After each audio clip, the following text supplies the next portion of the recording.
Channel and हमारे English के आज के सेशन में आपका स्वागत करता हूँ। आशा करता हूँ आप स्वस्थ होंगे, मस्त होंगे और अच्छे से पढ़ाई कर रहे होंगे। और आज की क्लासेस में हम जो हमने कल बीच में छोड़ा था अगला टॉपिक शुरू करेंगे और आज का हमारा टॉपिक होगा क्या? क्लॉज। क्या होगा? क्लॉज। तो आगे बढ़ने से पहले मैं सब बच्चों से पूछना चाहूंगा, अगर कल की क्लास में किसी बच्चे को कोई डाउट रहेगा, क्यूरी रहेगी, कोई ऐसा कोई डिस्कशन रह गया हो तो बच्चा प्लीज मुझे कमेंट में आकर बता सकते हैं कि सर मुझे ये टॉपिक समझ में नहीं आया, ये पॉइंट मुझे समझ में नहीं आया, तो मैं आपको एक क्विक रिवीजन उसका दे करके नेक्स्ट टॉपिक हमारा क्लास का शुरू कर सकता हूँ। ठीक है बेटे? अगर हम आगे चलते रहेंगे, पीछे का अगर हमें अच्छे से क्लियर नहीं होगा, सॉरी हमें पीछे से अच्छे से क्लियर नहीं होगा तो हम कुछ नहीं कर पाएंगे। ठीक है बेटा? तो आगे बढ़ते हैं हम। नेक्स्ट टॉपिक हमारा आज का क्लोज। क्लोज क्या होता है? अब बच्चों को बताएं, किसी बच्चों को बता दो हाथ खड़ा करेंगे और जिन बच्चों को नहीं पता वो भी हाथ खड़ा करेंगे। सब बच्चे हाथ खड़ा कर देंगे, मैं सबको बता दूंगा क्योंकि मेरा काम बताना सब जानना, आपका काम है सीखना समझना। आपको अगर आता भी हो ना तो भी हाथ खड़ा कर दिया करो, सर मुझे नहीं आता, क्योंकि इसमें आपका ही बेनिफिट होगा बेटा। ठीक है? हमारे इंग्लिश के नए सेशन में आपको बहुत अच्छे से समझाएंगे, सिखाएंगे, ठीक है, जो कि आपका इंग्लिश के लिए काफी यूजफुल होगा। समझ रहे ना बेटा?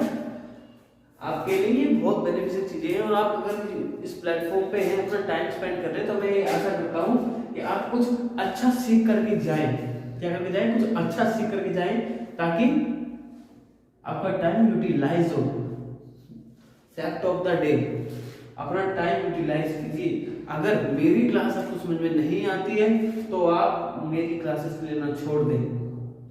मैं किसी बच्चे से नहीं कहूंगा मेरी क्लास में बने रहिए, बस इतना है, कुछ टाइम मुझे दे करके देखिए, सिर्फ कुछ टाइम आपको बहुत अच्छे से मैं आपको समझाऊंगा, क्लियर करवाऊंगा टॉपिक सारे।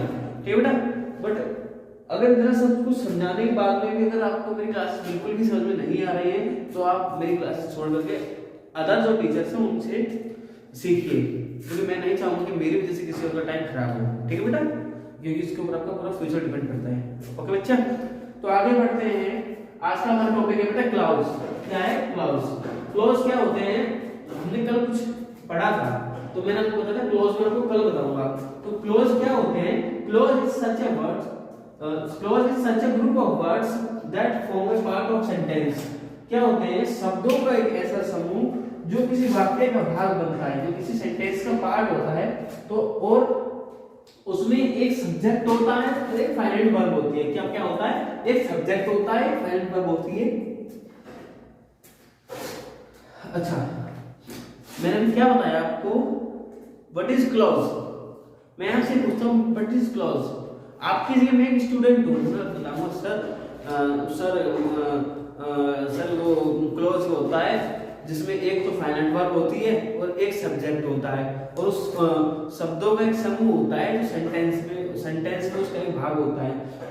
हाँ, तुमने सही बताया। ठीक है? तो मैंने क्या बताया आपको? बच्चे ने बताया, एक बच्चे ने बताया clause is such a group of words that form part of sentence and contains a subject and a finite verb. ठीक है? ओके, समझ में आया ना? क्लॉज की डेफिनेशन क्लियर हुई? शब्दों का एक ऐसा समूह जो वाक्य का एक भाग है, सेंटेंस का एक पार्ट है, उसे हम बोलते हैं क्लॉज। क्या बोलते हैं बेटा? क्लॉज। और जिसमें एक फाइनाइट वर्ब होती है, एक सब्जेक्ट होता है। क्या क्या होता है? एक सब्जेक्ट होता है, एक फाइनाइट वर्ब होती है, उसे हम क्या बोलते हैं? क्लॉज बोलते हैं। क्या बोलते हैं बेटा? क्लॉज बोलते हैं। क्या बोलते हैं? क्लॉज बोलते हैं। क्लॉज किसको बोलते हैं? जिसमें एक सब्जेक्ट होता है, एक फाइनाइट वर्ब होती है और शब्दों के समूह जिसमें एक group of words that part of sentence. Okay, समझ में हुआ? आई होप बच्चों को क्लियर हुआ होगा। सॉरी। इन नेक्स्ट पॉइंट हमारा क्या है? इसके टाइप्स। एक क्लॉज के कितने टाइप होते हैं? There is 3 type of clause. How many types of clause? There is 3 type of clause. First one is principal clause, second one is coordinate clause and third one is subordinate clause. ये हमारा topic आएगा clause का। जैसे हम tense पढ़ेंगे, part of speech पढ़ेंगे, तब हमारा टॉपिक आएगा क्लॉज। तब उसमें बहुत बारीक तरीके से आपको समझाया जाएगा। अभी आपको बेसिक समझा रहे हैं, मतलब आपको जीरो लेवल से उठा के लाया जा रहा है ना ऊपर। इससे पहले बेटा मैं कहना चाहूंगा, अगर आपको मेरी क्लास जरा सी पसंद आ रही है, जरा सी समझ में आ रहा है कि हाँ सर से मैं कुछ सीख सकता हूँ। तो चैनल पर जो नए बच्चे नए हैं, चैनल को सब्सक्राइब कर दें, वीडियो को लाइक कर दें। एंड आपको लगता है कि हाँ मेरी क्लास से या मेरी वजह से किसी दूसरे बच्चे का भला हो सकता है, तो उसे भी वीडियो शेयर जरूर करें बेटा, ठीक है, ताकि उस बच्चे को भी सीखने का मौका मिले, ठीक है बेटे। तो ये मैं क्या बता रहा था आपको कि हमने 0 लेवल से शुरू किया, ये 0 लेवल से शुरू किया, तो इस पर्पज से हमने ये सिर्फ इतना ही रिवीजन कर रहे हैं ताकि ये हमारे काम आ सके आगे जाकर के, क्योंकि अब हमें बिल्कुल ही नहीं पता होगा तो आगे जाके हम जब बिल्डिंग खड़ी करेंगे और हमारी नींव कमजोर है तो बिल्डिंग हमारी गिर जाएगी बेटा नीचे, ठीक है। तो इतना क्लियर हुआ। अब नेक्स्ट हम पढ़ते हैं, आपने पढ़ा होगा फ्रेज के बारे में, ठीक है, फ्रेज के बारे में। अब हम अगला टॉपिक पढ़ेंगे फ्रेज। क्या पढ़ेंगे? फ्रेज। क्या पढ़ेंगे बेटा? फ्रेज। एक बार फिर से पूछूंगी, क्लोज क्या होते हैं? सब बच्चे बताएंगे क्लोज क्या होते हैं? ठीक है बेटा। अब बच्चे मुझे बताएंगे how many types of clause? There are 3 types of clause. There are 3 type of clause. Okay. First one कौन बताएगा? फर्स्ट वन है हमारा principal clause, second one is coordinate clause and third one is हमारा subordinate clause. Okay बेटा, clause clear हुआ, clause का basic clear हुआ। अब हम आपको डीपली जो आगे इसका जो टॉपिक आएगा क्लोज का पूरा बड़ा चैप्टर उसमें क्लियर करवाएंगे आपको, ठीक है। हम एमसीक्यू नहीं करवाएंगे आपको, हम आपको एमसीक्यू नहीं करवाएंगे कि ये लाइन लिख दी, A B C D, Ram ने ऐसा किया, ये आएगा बेटा, ठीक, ये नहीं करवाएंगे। जब तक आपको डेफिनेशन क्लियर नहीं होगी, टॉपिक क्लियर नहीं होगा, तो कितना ही एमसीक्यू से समझा लो बच्चे को, एमसीक्यू से समझ में नहीं आएगा, ठीक है बेटे। तो हम आगे बढ़ते हैं। हमारा नेक्स्ट टॉपिक होगा, क्या होगा? फ्रेज का। क्या होगा हमारा अगला? फ्रेज। तो बेटा हमारा नेक्स्ट टॉपिक क्या है बेटा? फ्रेज का है। किसका बेटा? फ्रेज का। क्या बताया था मैंने देखो, इससे पहले हमने क्या पढ़ा था? क्लोज पढ़ा था। और हमारा टॉपिक क्या है? फ्रेज। क्या है? फ्रेज। फ्रेज क्या होता है बेटा? आप मुझे बताएंगे फ्रेज क्या होता है? फ्रेज वो होता है, phrase is a group of words which make sense but not complete sense. Phrase क्या होता है? मेनली बेसिकली क्या होता देखा जाता है कि एक सेंटेंस होता है, एक सेंटेंस होता है, कोई भी सेंटेंस आप लेकर चल लीजिए, तो सेंटेंस में क्या होता है? एक सेंटेंस तो वो होता है जिसकी एक सेंटेंस में ही कुछ लाइनों में ही वो अपनी कंप्लीट सेंस दिखा देता है, अपनी पूरी सेंस मीनिंग बता देता है, बताता नहीं बताता। तो दूसरी चीज क्या होती है? एक सेंटेंस वो होता है जो कुछ सेंस तो बताता है, which makes sense, कुछ सेंस तो वो बताता है, बट वो सेंस कंप्लीट नहीं बताता, सेंस कंप्लीट नहीं करता, which does not complete but not complete sense। Okay, तो उसको बोलते हैं फ्रेज। क्या बोलते हैं? फ्रेज। क्या बोलते हैं? फ्रेज। क्या बोलते हैं बेटे? फ्रेज। तो इसमें एग्जांपल है ins and outs, hand in gloves. Hand in gloves, हाथों में ग्लव्स है, अंदर बाहर, तो इसमें कोई सेंस तो थोड़ी सी निकल रही है, बट कंप्लीट सेंस नहीं निकल रहा, कंप्लीट सेंटेंस नहीं बना, ठीक है बेटा। तो ये हमारा बस था फ्रेज का। फ्रेज के जो आगे मीनिंग्स आएंगे, जो सेंटेंसेस आएंगे, उसको पढ़ेंगे अगली क्लास में, ठीक है। जो भी टॉपिक्स आएंगे उसके बारे में विद मिसल कोई डेफिनेशंस की बता रहा हूं, ठीक है, कि होते क्या है, ये समझ में आया आपको? फ्रेज क्या होते हैं? फ्रेज क्या होते हैं? फ्रेज वो होते हैं जो एक group of words that makes a sentence but not complete a sense, sorry, ठीक है। क्या होते हैं? सेंटेंस में जो एक सेंस को क्रिएट करते हैं, सेंस को बनाते हैं, मगर वो सेंस कंप्लीट नहीं करते। क्या होता है? सेंस को कंप्लीट नहीं करते, सेंस पूरी नहीं बताते, उसे हम क्या बोलते हैं बेटे? उसे क्या बोलते हैं हम? उसे हम बोलते हैं फ्रेज। क्या बोलते हैं? फ्रेज, ठीक है बेटे। अगला टॉपिक हम पढ़ेंगे, ठीक है बेटा। तो अगला हमारा टॉपिक क्या है? पार्ट्स ऑफ स्पीच का। क्या है बेटा? Parts of speech. क्या है? Parts of speech.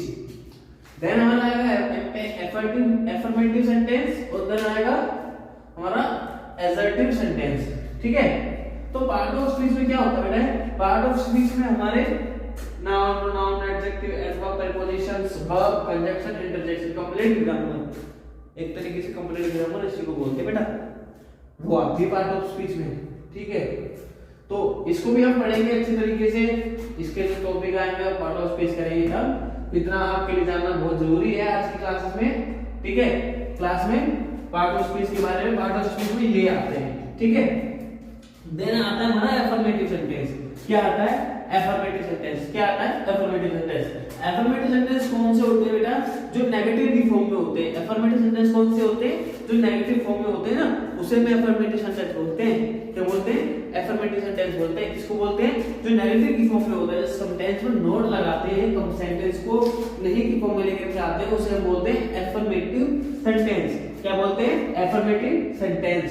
देन हमारा नेक्स्ट वन आता है एसर्टिव सेंटेंस। एसर्टिव सेंटेंस क्या होता है? आप जानते होंगे एसर्टिव सेंटेंस क्या होता है? जो ऐसे सेंटेंस होते हैं जिनमें कुछ कथन किया हो, कुछ क्लैरिफिकेशन दिया गया हो, कुछ क्लैरिफाई किया गया हो, उसे हम बोलते हैं कौन से? Assertive sentence. क्या बोलते हैं? Assertive sentence. जैसे एग्जांपल लिखा है मैंने, I was not here, I was not here, ठीक है, मैं यहां नहीं था, ठीक है। समझ में आया ना? एसर्टिव सेंटेंस क्लियर हुआ, एफर्मेटिव सेंटेंस क्लियर हुआ, पार्ट ऑफ स्पीच क्लियर हुआ क्लियर। देखो बेटा क्या होता है, एफर्मेटिव सेंटेंस वो होते हैं जिनमें सेंटेंस नेगेटिव फॉर्म में होता है, नहीं की फॉर्म में होता है, जिसमें नोट लगता है सेंटेंस में अंदर, ठीक है। एसर्टिव क्या होता है? एसर्टिव वो होता है जिसमें क्लैरिफिकेशन किया गया हो, कुछ कथन किया हो, बातों को कुछ बताया गया हो, तो उसे हम बोलते हैं एसर्टिव। क्या बोलते हैं? एसर्टिव। आया समझ में? इतना समझ में आ रहा है बच्चों? अरे ऊपर से तो नहीं जा रहा किसी के, समझ में आ रहा है ना? आ रहा है ना समझ में?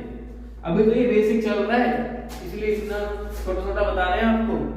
आगे जब आपकी बड़ी क्लास जो पूरा टॉपिक आएगा ना, उसके ऊपर 1 घंटे की पूरी क्लास आएगी एक टॉपिक के ऊपर, और जब तक आपको पूरा क्लैरिफाई नहीं होगा, पूरा क्वेश्चन समझ में नहीं आएगा, पूरा कोई भी रूल है, कुछ भी है, वो समझ में नहीं आता, तब तक क्लास चलती ही रहेगी बेटे। क्योंकि ये हमारा वादा है आपसे, क्योंकि आपको इंग्लिश बोलने के लिए वादा किया है हमने कि आपको फ्लुएंट इंग्लिश हम सिखाएंगे, हम बताएंगे आपको, ठीक है। चैनल को सब्सक्राइब जरूर कर लेना, जो बच्चे नए हो वीडियो को लाइक जरूर कर देना, ठीक है, और चैनल पे जरूर बने रहे अगर आपको कामयाब होना है इंग्लिश में और इंग्लिश अच्छे से सीखनी है तो, ठीक है। इतना क्लियर हुआ? आगे पढ़ते हैं क्या? Next topic. क्या पढ़ते हैं? नेक्स्ट टॉपिक, ठीक है बच्चा। तो अब हमारा कौन सा सेंटेंस आता है? इंपेरेटिव सेंटेंस आता है। कौन सा सेंटेंस आता है? इंपेरेटिव सेंटेंस आता है। तो इसमें क्या होता है बेटे कि इंपेरेटिव सेंटेंसेस वो सेंटेंसेस होते हैं जिनमें रिक्वेस्ट, डायरेक्शन, सुझाव, सजेशन, रिक्वेस्ट आदि का भाव व्यक्त किया जाता है, उनको हम बोलते हैं इंपेरेटिव सेंटेंस। इंपेरेटिव सेंटेंस देखो बेटा, हम आपको समझाता हूं। इंपेरेटिव सेंटेंसेस क्या होते हैं? इंपेरेटिव सेंटेंस क्या होते हैं? इंपेरेटिव सेंटेंस वो होते हैं बेटा जिस सेंटेंसेस के अंदर, देखो जिस सेंटेंसेस के अंदर देखो हम किसी को बोलते हैं, किसी से रिक्वेस्ट करते हैं, किसी से सजेशन देते हैं, किसी को किसी से कोई रिक्वेस्ट हो गई, सजेशन हो गई, कोई डायरेक्शन हो गई, किसी को ऑर्डर देते हैं हम, तो वो कौन से सेंटेंस होते हैं? इंपेरेटिव सेंटेंस होते हैं। कौन से होते हैं? इंपेरेटिव होते हैं। कौन से होते हैं? इंपेरेटिव होते हैं। कौन से सब्जेक्ट सेंटेंस इंपेरेटिव होते हैं? जिनमें हम रिक्वेस्ट करते हैं, सजेशन देते हैं, ऑर्डर देते हैं या डायरेक्शन देते हैं, ठीक है, उसको हम बोलते हैं इंपेरेटिव सेंटेंसेस। कौन से बोलते हैं? Imperative sentences. समझ में आया ना? इंपेरेटिव सेंटेंसेस का जैसे कि मैंने यहाँ पे एग्जांपल लिखकर आपको बताया है, shut the door. Shut the door क्या हो गया बेटे? ऑर्डर हो गया। क्या हो गया? ऑर्डर हो गया, गेट बंद कर दो, ठीक है। Consult a doctor, consult a doctor, ठीक है, कंसल्ट अ डॉक्टर। आपकी इंग्लिश कमजोर है किसी बच्चे की, मेरे सब बच्चों की इंग्लिश बहुत अच्छी है, पता था आप सबको, सब बच्चों की इंग्लिश बहुत अच्छी है, क्योंकि सुशांत सर से पढ़ाई करते हैं ना इंग्लिश की। आगे आने वाले टाइम में और देख लेंगे कितने अच्छे बच्चे, ब्रिलियंट बच्चे बन जाएंगे हमारे। तो उसमें क्या है? Consult doctor. क्या है? Consult doctor. तो कंसल्ट डॉक्टर में क्या है? आपकी किसी बच्चे की इंग्लिश कमजोर है तो उसको क्या कही जाएगी? Consult good English teacher, consult good English teacher, ठीक है। तो ये क्या हो गया? ये हो गया हमारा सजेशन। क्या हो गया? सजेशन हो गया ये हमारा। क्या हो गया बेटा? सजेशन हो गया। समझ में आया? इंपेरेटिव सेंटेंसेस दो सेंटेंसेस होते हैं, उनमें क्या होता है बेटे कि जिन सेंटेंस में किसी से रिक्वेस्ट करते हैं, किसी को ऑर्डर देते हैं, किसी को डायरेक्शन देते हैं, या किसी से कोई सुझाव इन द मीनिंग हिंदी में बोलते हैं सुझाव सजेशन को, ठीक है। किसी को सुझाव देते हैं, किसी प्रार्थना करते हैं, तो उसको हम बोलते हैं इंपेरेटिव सेंटेंसेस। क्या बोलते हैं? इंपेरेटिव सेंटेंसेस, ठीक है। क्लियर हुआ? नेक्स्ट में आता है हमारा ऑप्टेटिव सेंटेंसेस। क्या आता है? Optative sentences. ऑप्टेटिव सेंटेंस कौन सेंटेंस होते हैं? कोई मुझे बताएगा? ऑप्टेटिव सेंटेंस कौन से सेंटेंस होते हैं? ऑप्टेटिव सेंटेंस वो सेंटेंस होते हैं जिसमें हम किसी के लिए गुड विशेस रखते हैं। क्या रखते हैं? गुड विशेस रखते हैं, या किसी गुड विशेस की इच्छा, किसी का बर्थडे है, किसी का बर्थडे होता है ना, तो अपन बोलते हैं हाँ I wish you very happy birthday. तो क्या करते हैं? गुड विश दे रहे हैं उसको, गॉड ब्लेस यू। क्या बोलते हैं? गॉड ब्लेस यू बोलते हैं किसी का बर्थडे होता है तो इस तरीके से उसको हम बोलते हैं क्या? Optative sentence. क्या बोलते हैं? Optative sentence. ऑप्टेटिव सेंटेंस क्या होते हैं बेटे मेरा बच्चा? ऑप्टेटिव सेंटेंस वो होते हैं जिसमें हम किसी के लिए गुड विशेस रखते हैं, या गुड विशेस को इच्छा व्यक्त करने की रखते हैं, तो उसको हम बोलते हैं ऑप्टेटिव सेंटेंस। क्या बोलते हैं? Optative sentence. क्या बोलते हैं? ऑप्टेटिव सेंटेंस, ठीक है। एग्जांपल देख लेते हैं। गॉड ब्लेस यू, या I wish you very happy birthday, ठीक है, हैप्पी मैरिज एनिवर्सरी, ऐसे करके हम कुछ बोलते हैं, तो उसको हम बोलते हैं किसी के लिए बेसिकली किसी के लिए गुड विशेस, कुछ अच्छा बोलना चाहते हैं, कुछ अच्छा रिप्रेजेंट करना चाहते हैं दूसरे के लिए, तो उसको हम बोलते हैं क्या? Optative sentence. क्या बोलते हैं? ऑप्टेटिव सेंटेंस, ठीक है बेटे। तो आज की क्लास हमारी यही खत्म होती है। अब बच्चों से पूछना चाहूंगा जिस जिसको समझ में नहीं आया आज की क्लासेस में जो हमने पढ़ा, कि जिस बच्चे को समझ में नहीं आया, ऐसा कोई भी टॉपिक हो, कोई भी सेंटेंस हो, कोई भी मीनिंग हो, या कोई भी मतलब कुछ भी हो, टुडेज क्लास, ठीक है। अगर आज की क्लास में किसी बच्चे को कोई भी टॉपिक ऐसा है समझ में नहीं आया, तो आज मुझे देख करके कमेंट बॉक्स में बता दे, ताकि मैं उसका कल एक क्विक रिवीजन लेकर के आऊं, और देन हम आगे की क्लास कंप्लीट करें, ठीक है बेटे। तो आज की क्लास हम यही करते हैं। हंसते रहिए, मुस्कुराते रहिए, पढ़ते रहिए, और माता पिता का नाम रोशन करते रहिए। और आशा करता हूं आज क्लास आप सबको अच्छी लगी होगी। हंसते रहिए, मुस्कुराते रहिए, पढ़ते रहिए। जय श्री राम।